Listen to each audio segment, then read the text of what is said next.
Most guys I know have a really difficult time leading a balanced life. When I say balanced life, what I mean is that they either put themselves fully into their work and disregard everything else, or maybe they have too much fun and recreation and their life is just in shambles because of it, or the only thing that matters in their life is their romantic partner and everything else is just in support of that. And those imbalances can lead to chaos and an unfulfilled life if you're not careful. And I'm no stranger to that either. And what I'm going to take you through in this video on how you can live a balanced life is something that I'm still working on. I don't think it's something that you ever get perfect, but you can get closer to bringing these things into balance so that your experience of life is maximized and you have a holistic experience rather than just getting hyper focused on one thing and then realizing at the end of life you missed out on so much. With that being said, the exercise that we're going to go through today, and we're not really going to go through it, I'm just going to give you kind of the guide rails. So in the description for this video, there should be a link to this worksheet. I'd recommend you do it right away.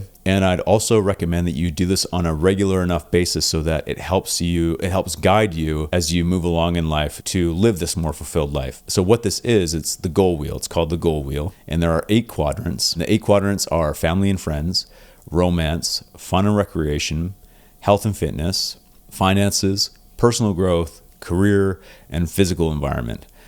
If you watch the video that I just made on the 3 pillars, this is an expansion exercise from the 3 pillars. So I created the 3 pillars based on this, the goal wheel. The goal wheel I did not create. This is a coaching tool that has been around as long as I've known about coaching. I don't know who created it, but a lot of people use it. I created the 3 pillars version of this because there was like a gap I felt between people who have never done something like this and just going right into the goal wheel, because the goal wheel is completely comprehensive. It covers pretty much every area of your life. So I distilled those down into nutrition, lifestyle, and exercise, because if you can get a grasp on those 3 things, it helps you move into the next stage, which is working on something like the goal wheel, which can help you more comprehensively understand where you could be putting more attention in your life. So the first page of this exercise is you need to define these things, because when I say family and friends, what comes up for me is going to be similar to what comes up for you, but it is going to be uniquely different based on your experience and the friends that you have, your family dynamic,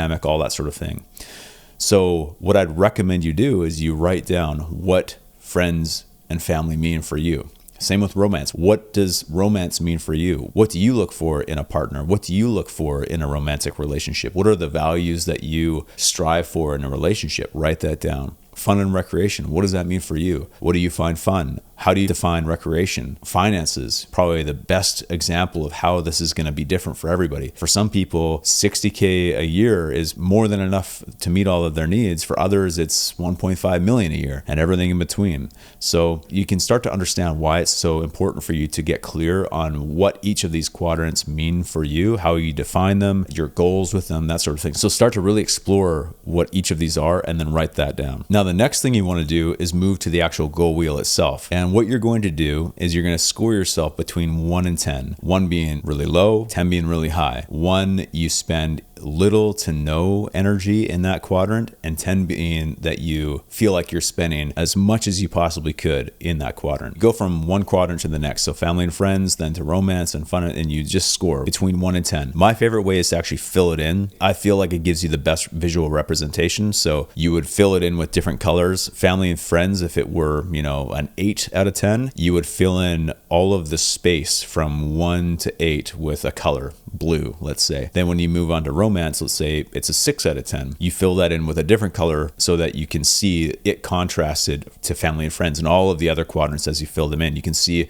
the contrast between where you're spending your energy. Much like goals, we kind of feel like we know where we're spending our energy and where we're neglecting, but it's not until you get something like this out on paper or have a conversation with a friend about it that the neglect of energy in certain areas of your life is really having. So the next step then is to understand why you gave yourself a certain score. You might have given yourself a 10 out of 10. It's important to know that just as much as it is to know why you gave yourself a 3 out of 10 on something else, because why you gave yourself a 10 out of 10 could help you understand more clearly either how you can get yourself from a 3 to a 10 in another area, or why you're spending all your energy in this quadrant rather than the other. Maybe the reason why you're spending all your energy in this quadrant is precisely because you're too fearful to spend any more energy in this other area. So the question is, I gave myself a score of, and then you circle it. Let's say 5. You gave yourself a score of 5, you circle 5. Then you ask yourself the question, why did I give myself this score? I left you some space to answer once, but if you remember, there was a video that I did a couple days ago called The 5 Whys. And this is a great place to do that same exercise. I gave myself a score of 5 out of 10 because I'm just not making enough money, and therefore my finances are 5 out of 10. Okay, well, why aren't you making enough money? Oh, well, because I'm in a dead-end job and I just, it's not paying very much. Well, why are you in a dead-end job? Well, because the job that I really want, I have to go back to school for. So you can see how this is kind of progressing. You get to the real reason of why you gave yourself a 5 out of 10 instead of just saying, wow, my finances really just aren't where I want them to be. The next question is, next month, I would prefer a score of, and I would really recommend that you make this as realistic as possible. If you're a 3 out of 10 and next month you want to be at a 10 out of 10, you have to ask yourself, is that a reasonable expectation? And it might be, but the likelihood is that no, that's not likely. So instead of saying I'm a 3 out of 10 this month, I'm going to be a 10 out of 10 next month, say I'm a 3 out of 10 this month. If I really focus my attention, maybe I could be a 5 out of 10 next month. And then the question after that is, why is improving this score important to me?